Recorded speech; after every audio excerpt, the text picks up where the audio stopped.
Hey everyone, welcome back to the series. In the last video we learned the basics of building in Roblox Studio. Today we're diving into something even more exciting, scripting. Scripting is how we build our games to life with movement, interactions, and cool features. And in Roblox we do that with a language called Lua. So let's get started with the basics of Lua scripting and create our very first script. Alright, let's jump into Roblox Studio. The first thing we're going to do is create a part in our game world that we can control with the script. Click the Part button under the Home tab under the Insert section to insert a part into your scene. This will be the object we'll interact with using our script. Select the Move tool and let's move our part away from our spawn location. Now with the part selected in the Explorer, let's click the plus icon and let's insert a script. You'll see a new script object appear under the part, and it should open up by default by the script editor, but if you don't see it, if you double click the script, it'll open up the script editor. And this is where all the magic happens. When you first open the script, you'll see something like this. This is the famous Hello World script.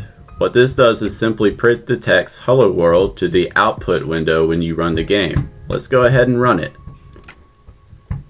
There it is, the text is printed in the output window. This is the simplest script possible in Roblox, but it's a great way to see how scripting works. Let's break it down. So, what exactly is happening here?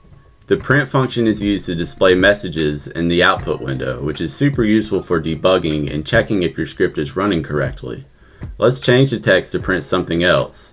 I'm going to write, inside of the quotations, this is my first script. Now when we run it, you'll see our new message appear in the output window. Pretty cool, right?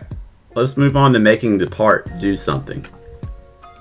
Next, let's learn about variables. In scripting, variables are like containers that hold information.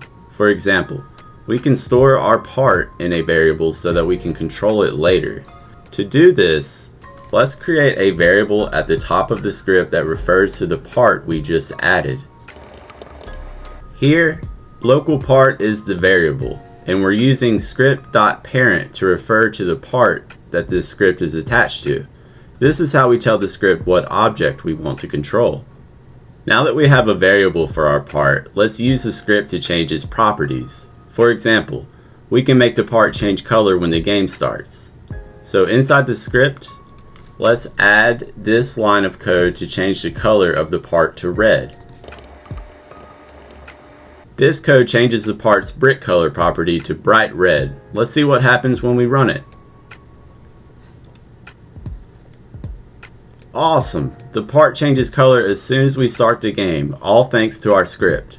Let's take it a step further and make something happen when the player interacts with the part.